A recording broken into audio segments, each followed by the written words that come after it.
Sie hören eine weitere Ausgabe von Crop FM Spezial. Titel der Sendung ist Crop Circles, The Bones of God und mein Gegenüber ist der Autor des gleichnamigen Buches, Michael Glickman.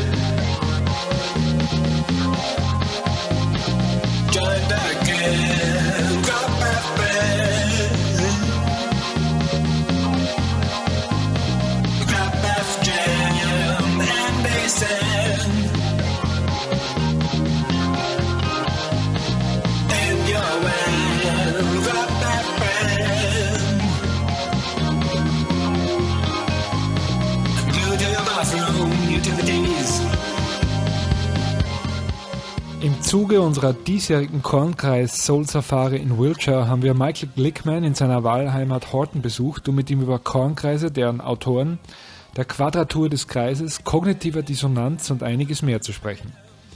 Es war mein zweiter Besuch bei dem 1941 geborenen Architekten und Designer, der sich seit ca. 20 Jahren intensiv mit dem Kornkreisphänomen auseinandersetzt und maßgeblich an der bisher erfolgten Analyse dieser wundersamen Zeichen im Korn beteiligt ist.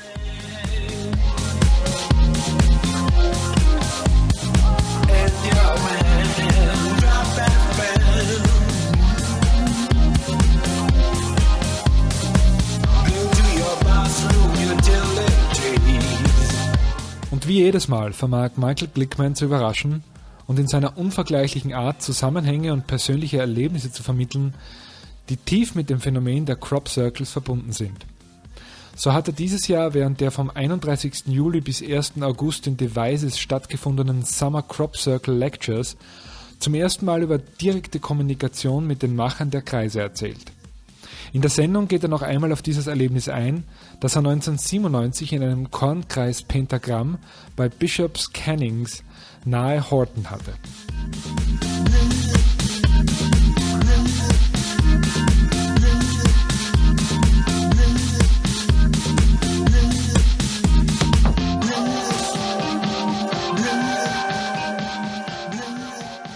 Das nun folgende Interview entstand am 3. August 2010 und vermittelt einen Eindruck von der Faszination dieses Forschers, des Phänomens und warum Michael Glickman seinen ersten Kornkreis nie mehr wirklich verlassen hat.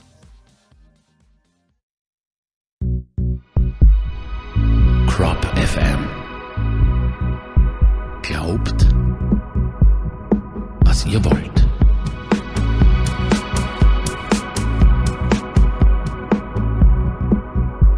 cropfm.at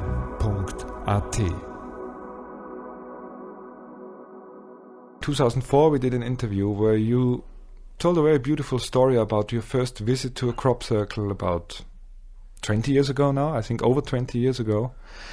20 years ago. Yeah. And you said you got into your first crop circle and you never got out.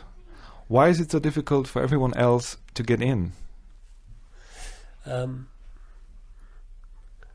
We live under a fundamentalism far more vicious than Al-Qaeda. And it's called scientism. And scientism denies the existence of that which cannot be measured or categorized.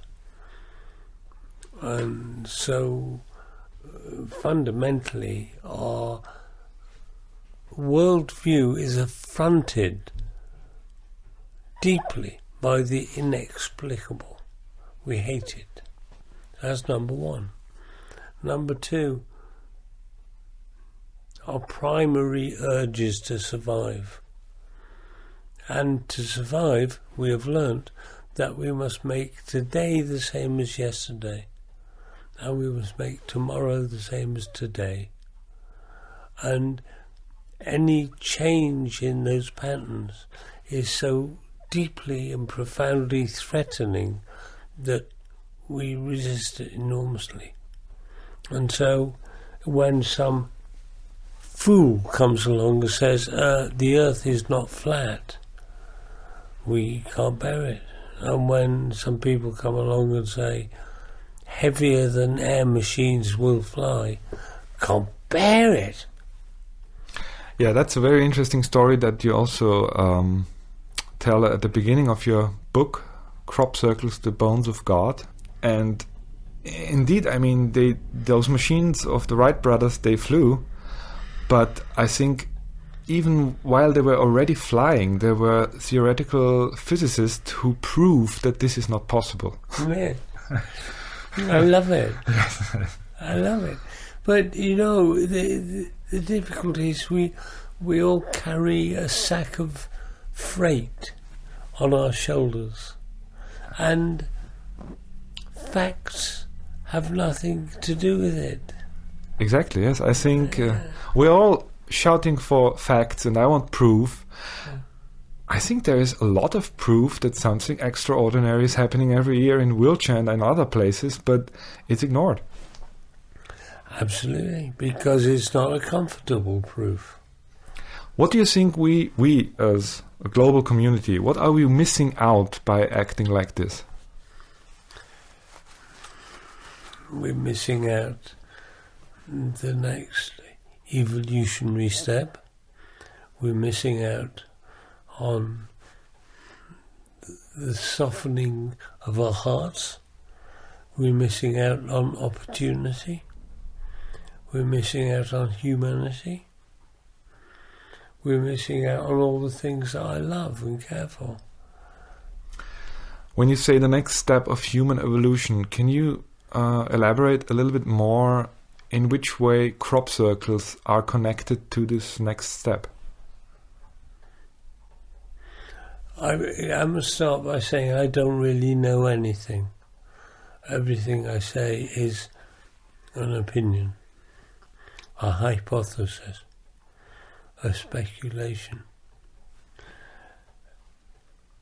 And all of those things are informed by the essential optimism which is in my sack of freight over my shoulder.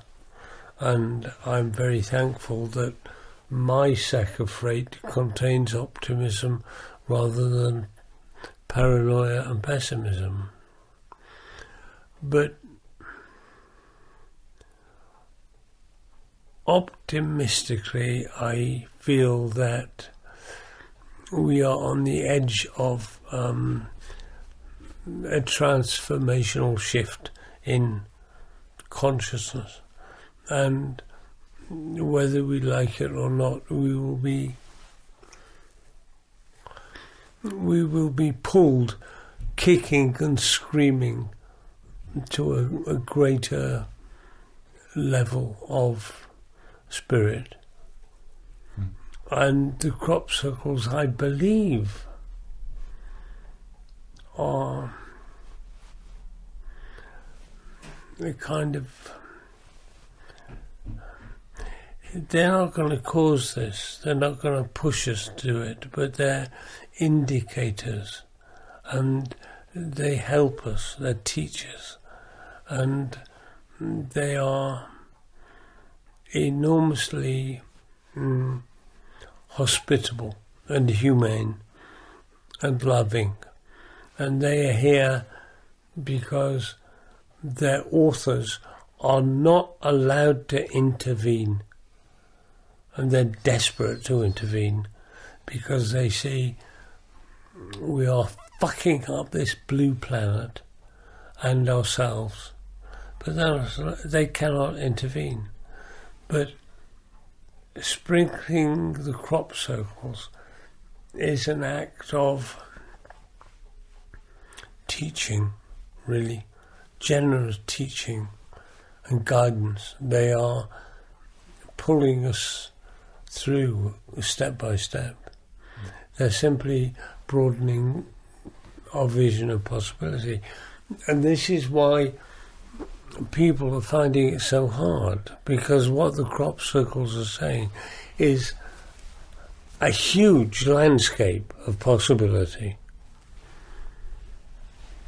the possibility of the interplay with another intelligence. This is intolerable. How dare they?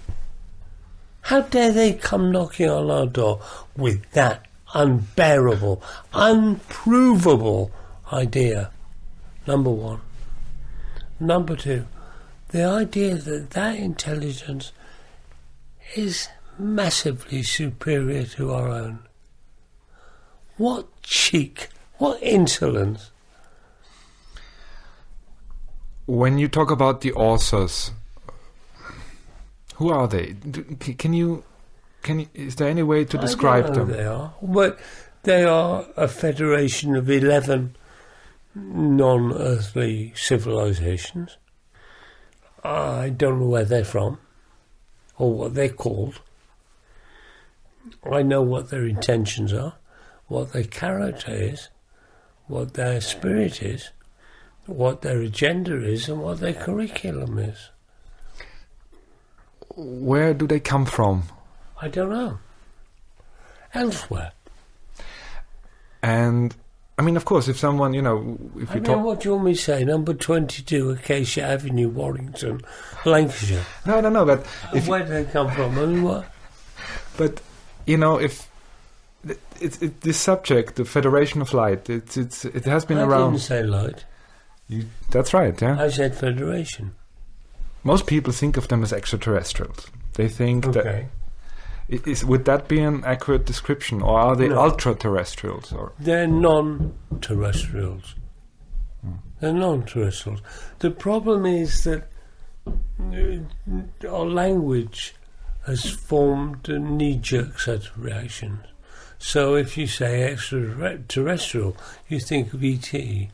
and small greys and abductions and...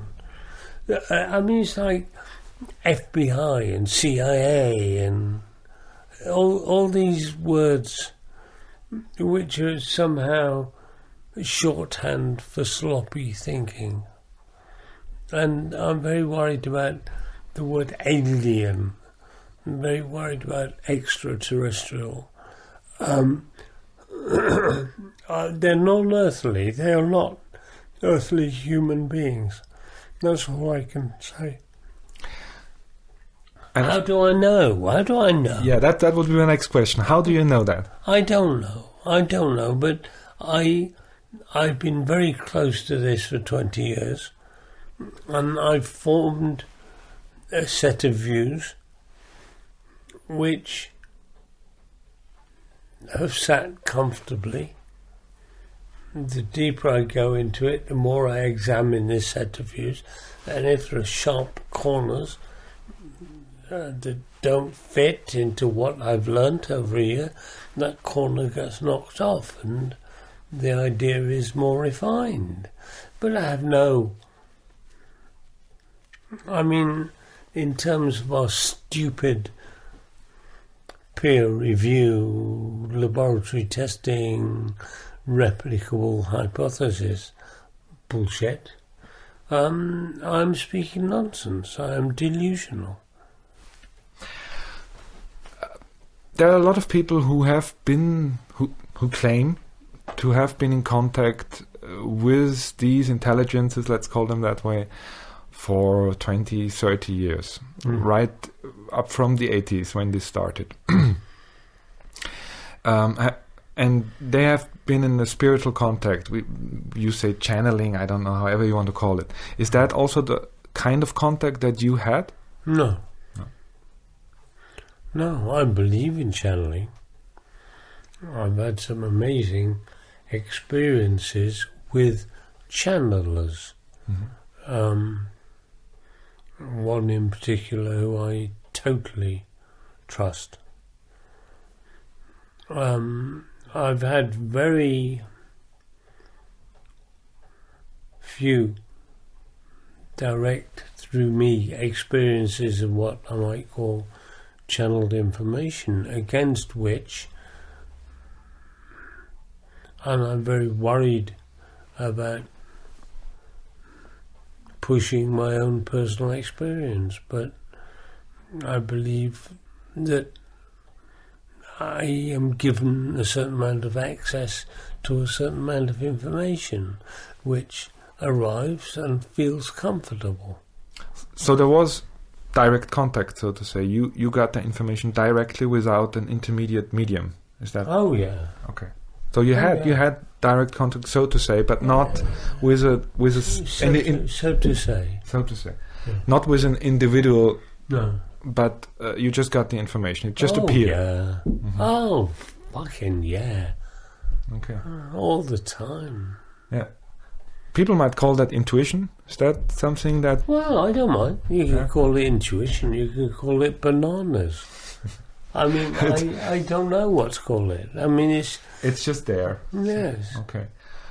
And can you tell me a bit more about what the information encompassed that you got? Maybe you can talk a little bit about one of those experiences where you got a certain kind of information, and what kind of information this was. I had an experience in 1973. 93. Mm-hmm. No. 97. Okay. Which was very personal, and I spoke about this in detail this year now at the conference. That we unfortunately missed. That you unfortunately missed. But this was the first publication of it. And this could be called, I suppose, a channeling, right? And the circumstances were these.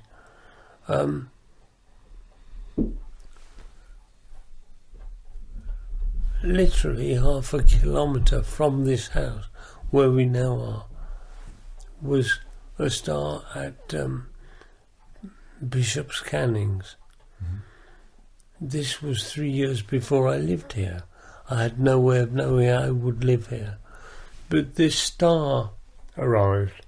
It was a pentagram. And it was the second only materialised pentagram that came in crop circles.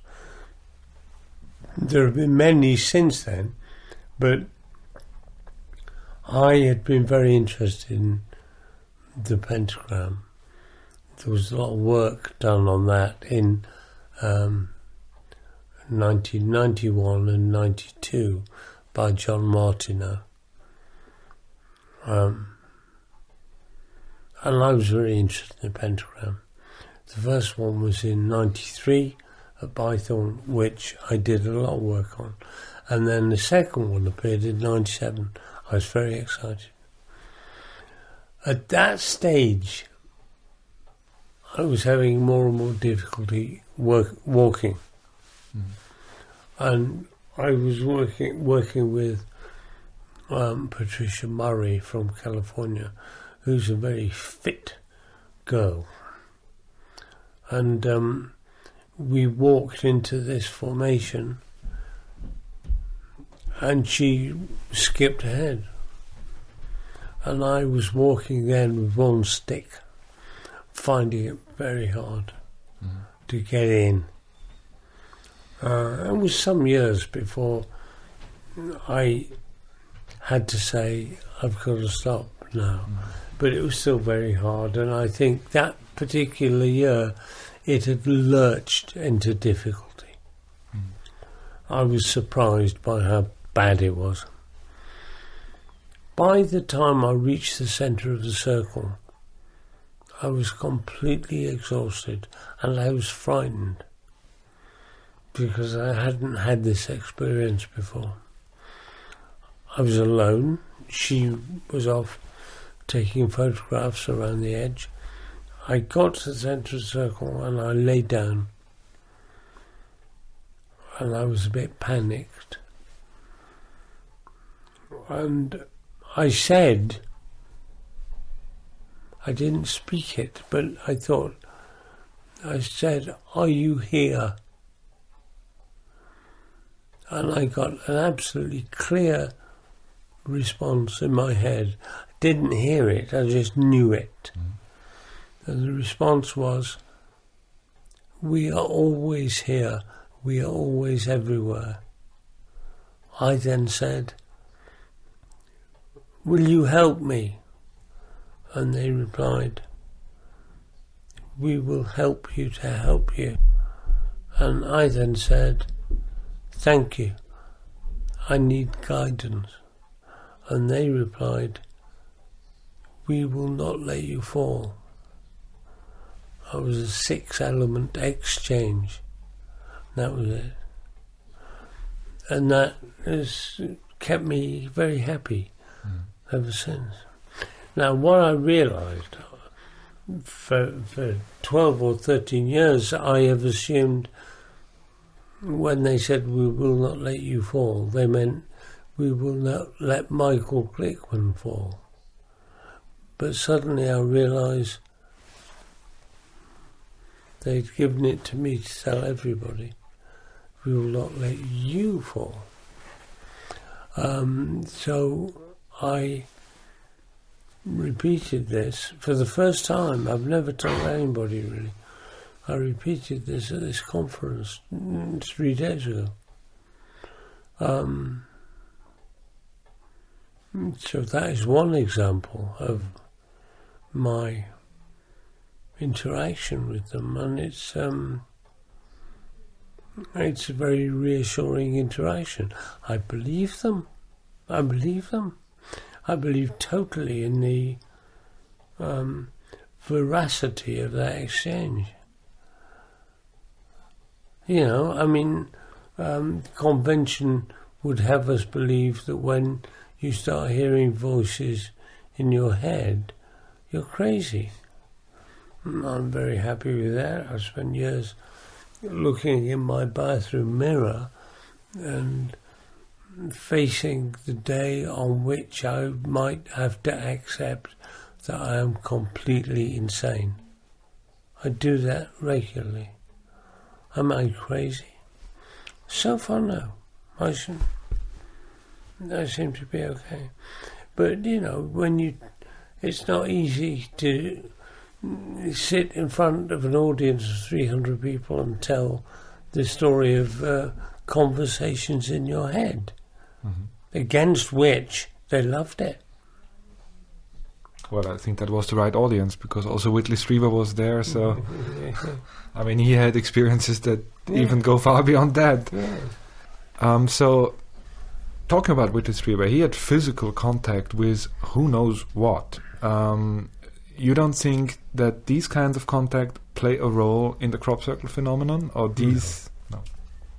There is also a way of thinking that, how should I put it, that there is a polarity here that plays out, and that different agencies, let's call them that, are making different kinds of crop circles. Do you think that that is the case, that not all of them are, well, there are the hoax ones, obviously, but also the genuine ones where the origin is unexplained? Do you think that not all of them are done by this group of 11 extraterrestrial in... I don't know. What I do know is that substantially there are no hoaxes. Obviously there are a few man-made circles, but they are so bad, they're so obviously discernible that they're insignificant as a function of this phenomenon. Their real significance is that they create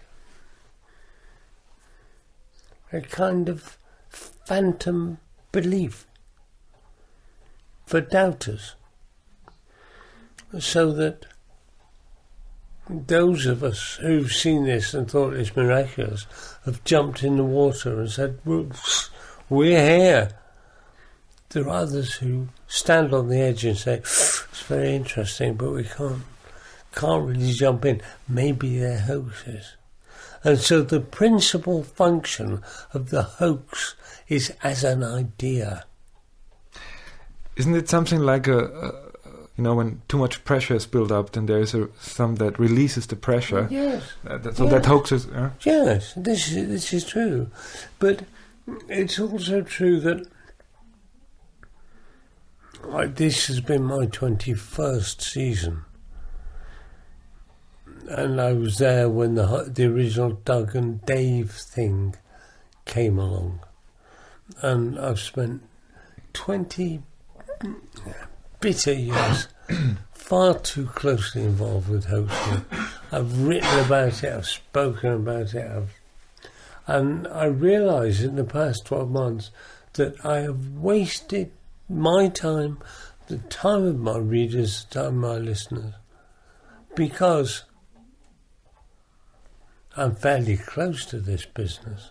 I know everybody involved, and I can state several things here. First of all, everything you ever hear about a hoax is a lie.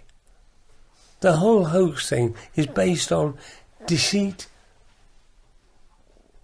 and an intent to humiliate. Their greatest motive is, let's fool them. So that's number one. Everything you ever hear from anybody with the word hoax in it, it's a lie. Unprovable. So even those claims by hoaxers? Oh, they're certainly a lie. They are above all a lie. Sometimes some of them claim that while they were doing their hoaxing, that they experienced things in the fields that convinced them that there is something else happening here as well. You think that those things are also lies, that they never experienced that and they just want people to believe that there's... you know what I mean? Yes.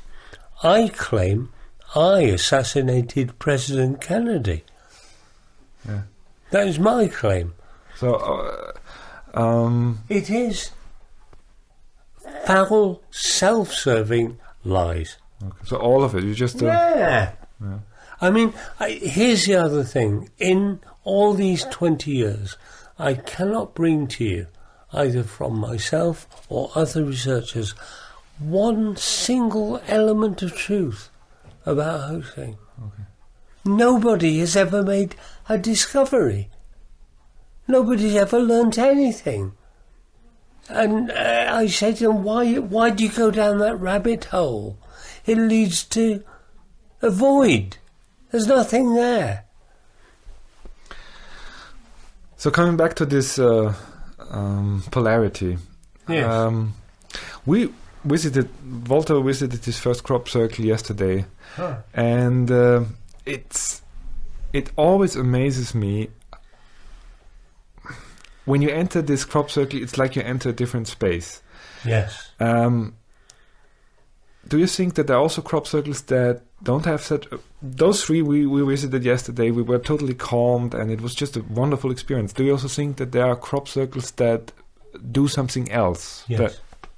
Yes. What would they do? The point is there are no rules here. There are some crop circles that make some individuals feel bad. And most crop circles make most individuals feel good. But it is, in all cases, an individual phenomenon. That is, the thing is not laid down with a single recipe for every human being. The thing is laid down, and you as an individual have to go and take away your own, you have to draw your own experience from it. Now that experience is generally positive, but there are certain individuals who enter a certain formation and find that the response is negative. I don't go in anymore because I can't get in, but that's all right. I mean, I see the photographs and I immediately know which ones I should work on, which ones I should study, and which ones I should have nothing to do with it. And I can't rationalise this, Okay. but I know it very clearly when I see the picture.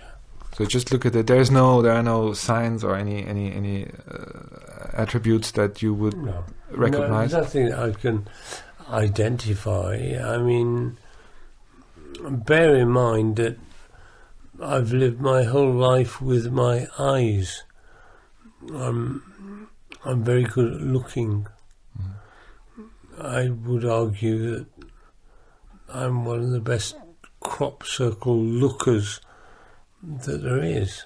I use my eyes, and of course I've got training in design, and also I've been a teacher of design for many years, so I have layers of knowledge, and that also helps me to see very sharply. Going back to this polarity again, do you think that crop circles that there might be crop circles that actually are intended to do harm? No. So it's really they are teaching different lessons, but it's not to harm anyone, but maybe to painfully teach him something. Well, I think they are amplifiers. And for certain people, they take along aspects of their personality with which perhaps they are unhappy. And in some cases, the experience of the crop circle will serve to amplify that unhappiness. To amplify some discomfort. So, apart from this amplification that takes place, do you think that there are also more discernible chunks of information that are being transmitted? Yes. Well. What kinds of information is that? Well, I mean, I've been working for 20 years on the whole question of squareness and the whole eternal question of the squaring of the circle or the circling of the square.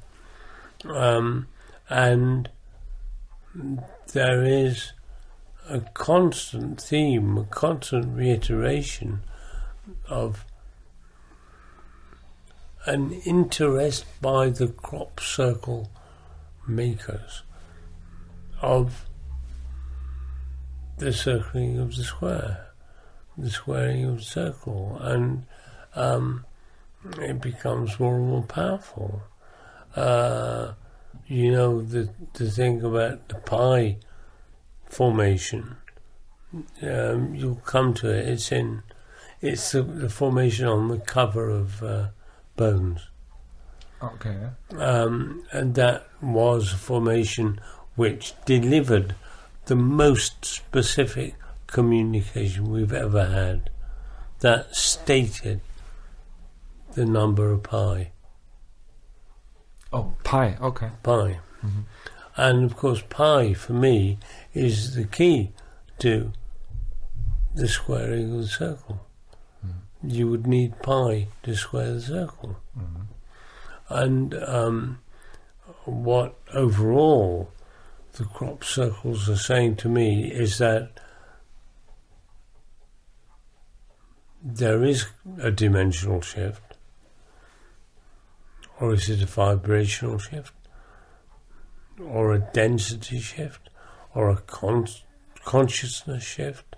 There is a shift underway. And we are being moved. We are being moved marginally closer to heaven. Now, when I say marginally, I mean a few millimeters. But even a few millimeters is good.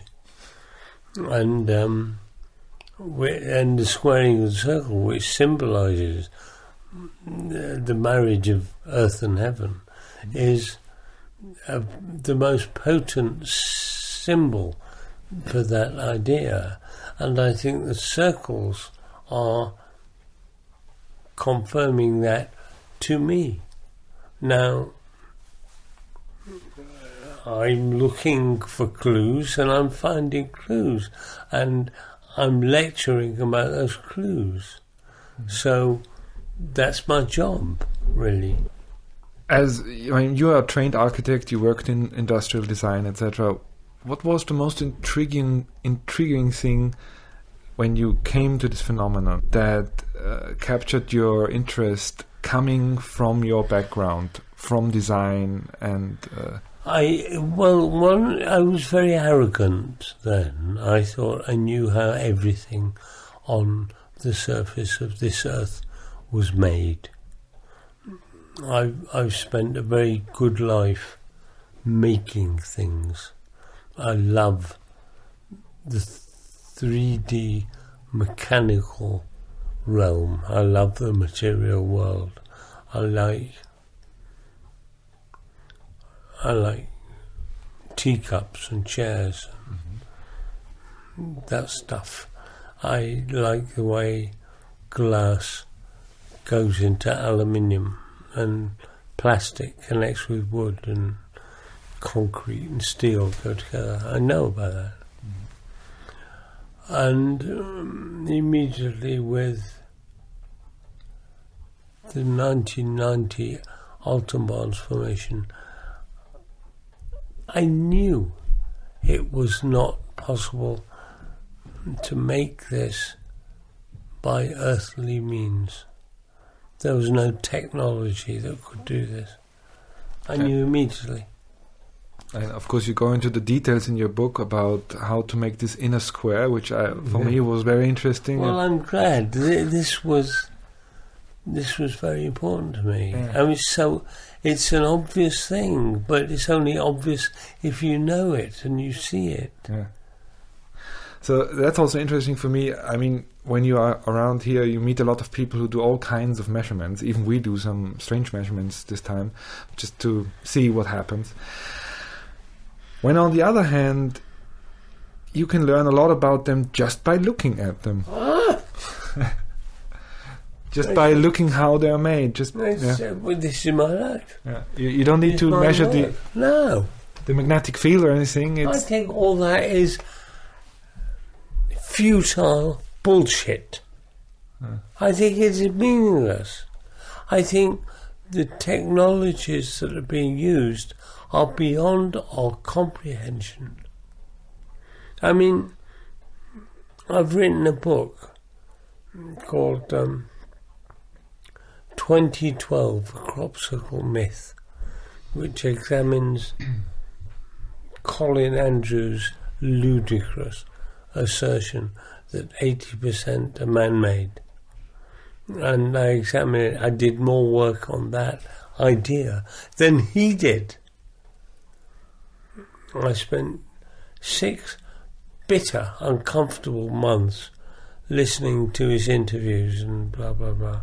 And 100 years ago, people who felt insecure wrapped themselves in the clothes, in a cloak of religiosity to be powerful in the world. I'm a religious man.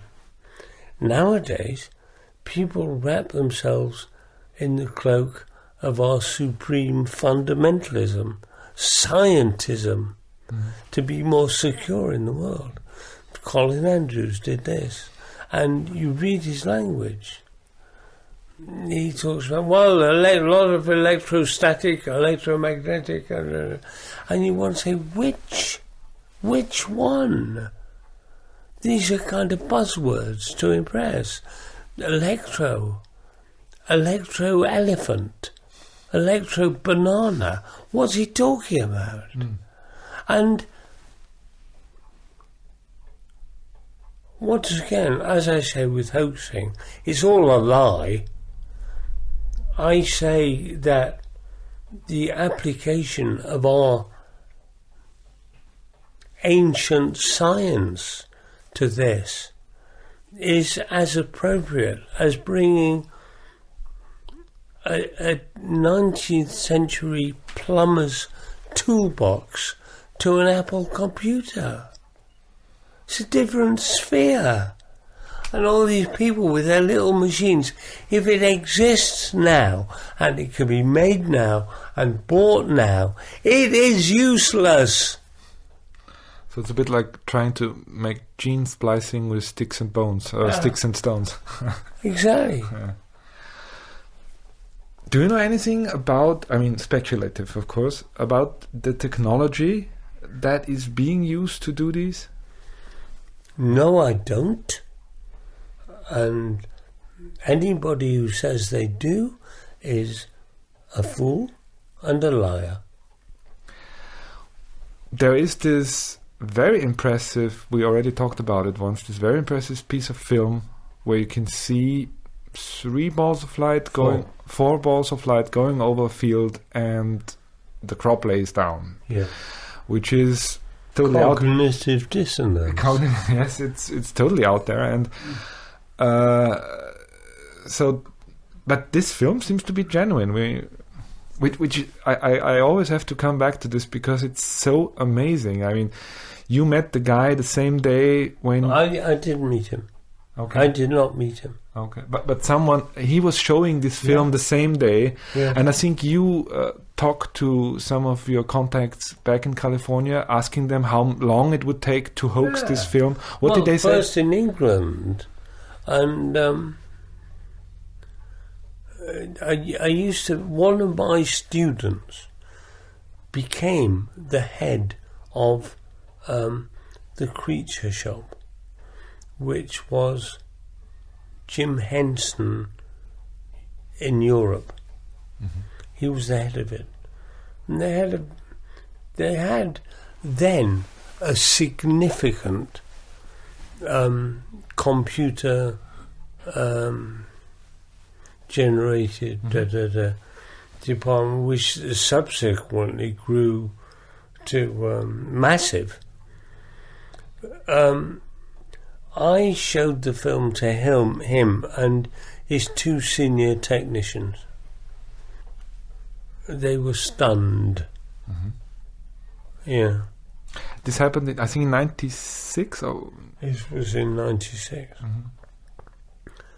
And he called me the next day and he said, "Michael, I wish you hadn't shown me that film." Why? He was so shaken by it. Mm-hmm. And they, as I remember, they said that to do this it would take a couple of months or something like that. To do it, what they all said was, "Yeah, it can be done." It can be done, but they didn't even say which time. We're talking tens of thousands of dollars and a major effort with major technicians and major programs and major facilities, and the idea of it being produced on a wet Sunday afternoon in Wiltshire by this guy who was just a normal guy. By this guy is ludicrous. I mean, this film has just such a strange story because the guy denied it afterwards, or I once saw, or someone in his place. I mean, again, the name of Colin Andrews leaps up because he turned against it and then devoted an enormous amount of energy to proving it to be a fraud, a man-made, and the original maker disappeared, and some other guy popped up who said he was there, he was the guy who made it, and this is how I made it. It is all clouded over with... I mean, again, it's another one of those things that is going into a rabbit hole. You will never reach there at the bottom. But it's on YouTube and everyone can look at it, and I just recommend to do that because it's, I mean... Well, it just... Obviously, that's it just hits you. It hits you. Absolutely. I mean, I used to show it to audiences in LA, and every single time we showed it, It's Hollywood. There are film technicians. Everyone in the audience, everyone is earning their living from the movies. You know? We never once had a single objection to the film. You used to put the film on, you could go, the audience will go, Yeah, man. I have experienced this cognitive dissonance, as you call it, and I have to say it's more and more becoming one of my main subjects because it's so strange that we're living almost in parallel worlds. We are talking about things now that if you just go out there and talk to anyone, there is no way that they even would go into this. And sometimes, I mean, and I think it's really two parallel worlds now. I mean, you have those people who are interested in that stuff and who, you know, just go along with it and try to understand and who learn a lot about it. And then there is the rest. How do you think that those two populations will mix again? I mean, how will this play out? Do you have any idea? Well, what is interesting is the 4:15 on Thursday hypothesis. Everybody says, no, that's impossible. Can't be true. Everybody says, can't be true. It's ridiculous. You're speaking nonsense. You're a madman. Then on 4:15 on Thursday, they say, we knew that all along. Mm-hmm. We knew you were right. There was no doubt in my mind. It's the way humanity works. The Wright brothers could not fly, and then it was obvious. Every child, every baby in the world knows about aeroplanes. So first, that's a common saying, first they ignore you, then they fight you, and then they say, I knew all along. Yes. So that's what's going to happen. They're just going to say. Yeah. Which is okay, I mean. Yeah. But it's just taking a long time. It is taking an enormous long time. I mean, we talked, I remember 2004, I think that's when we made this film that is up on YouTube. And you said you expect tangible contact with extraterrestrial beings within the next 5 years. What would that bring us to? Well, I was wrong. You were wrong, unfortunately. But 2009 was an interesting year. I mean, there was really a lot happening. And I was always thinking about this quote. And I also brought it up on my show. And at the beginning of the year, I said, let's see what happens. And things did happen, actually. But it wasn't... It wasn't a breakthrough, of course. Do you expect that breakthrough? I mean, 2012, you know, that's the big date. Is that like a political ultimatum of them to us, and then they are going to show up? I mean, no, I don't know what it is.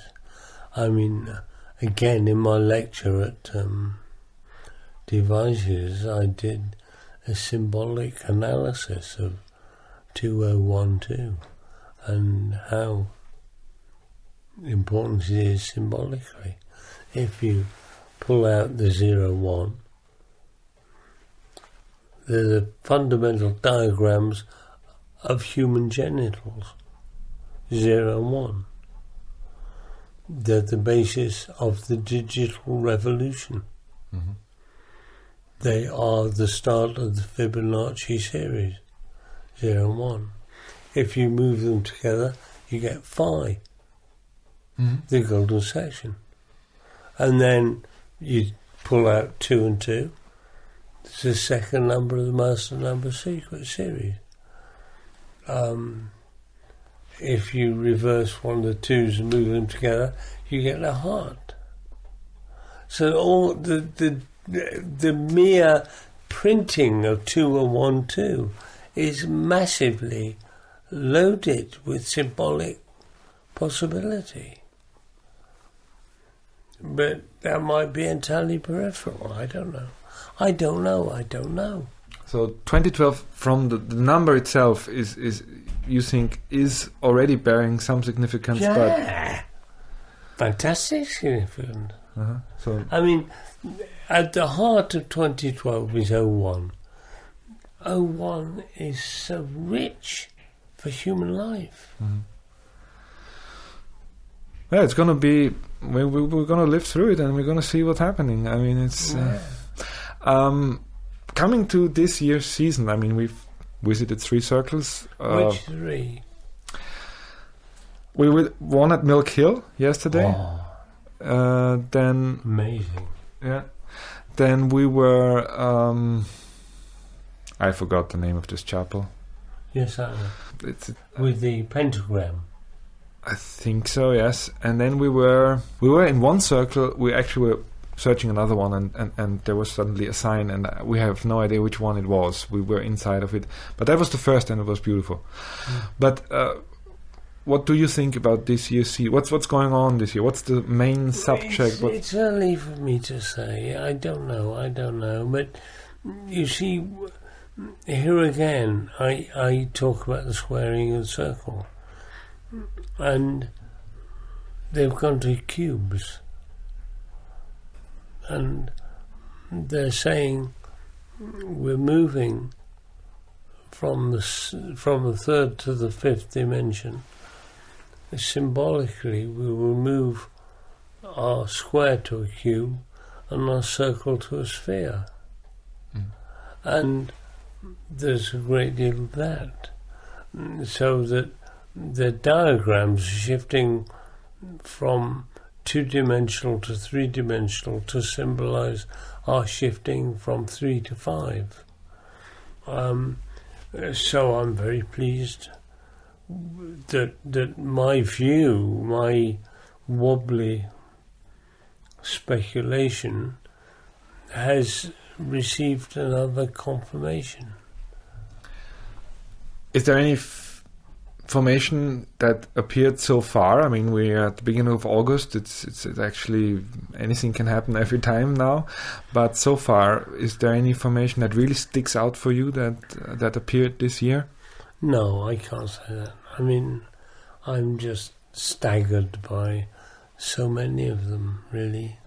If you go back the last 5 years, what were those events that really captured your attention? What was very important to me was what I call Barbary 2, which was the second Barbary Castle formation, which on the cover of my book, because that is so rich in meaning. I mean, that squared the circle. And I went into that formation. It was laid over a bridle path, so I could get right into formation in my wheelchair. That was last year, if I remember. 2 years ago. 2 years ago. Yeah, so this is of enormous importance to me. I was very happy to see right at the first page, I think, of your book, there is a formation called the Angel. What is the significance for you about this formation, about the Angel? That I think came in 2003, 4 or something like that. 2001. Oh my God! Yeah, yes, 2001. What do you think? Why is it on the first page of your book? Because it's beautiful. That's right. Yeah. And you've not finished the book yet, but there's a bit in when you come to that chapter, you'll see that angel was reflected on the carpet here. The photograph of it. Really? So, how was this reflection? I mean, from one of these chair legs. I've got it.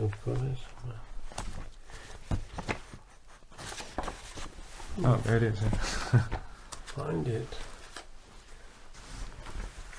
There. Oh boy, I haven't seen that photo yet. That's amazing. Unbelievable. Okay. And there was Beth, who's gone back to America this morning, and she was here. She's from Vermont, and Jim Miller, who's from California. And the 3 of us were here, and Beth said, "Look at that! Look at that!" And I said, "Oh!" And she had a camera, so she took the photograph.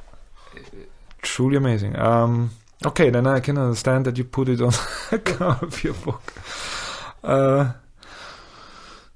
Now, 2009 wasn't the big revelation, but nevertheless it was a very interesting year, I think.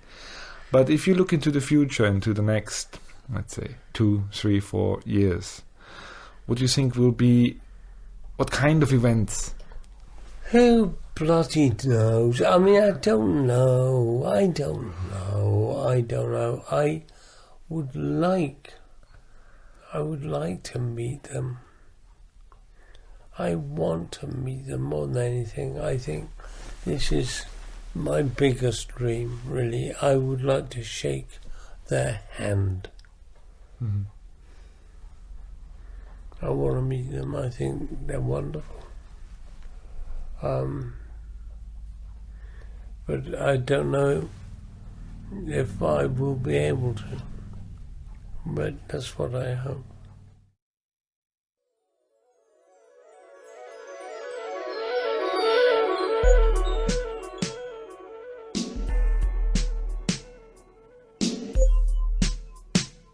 Sie hörten Michael Glickman in einem aufgezeichneten Interview vom 3. August 2010. Walter Brandner und ich waren nach diesem Gespräch noch in vielen weiteren Kreisen.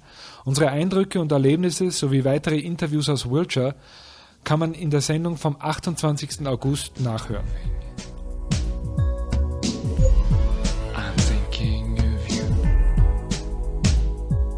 Ich bedanke mich fürs Zuhören und fürs Interesse. Macht es gut.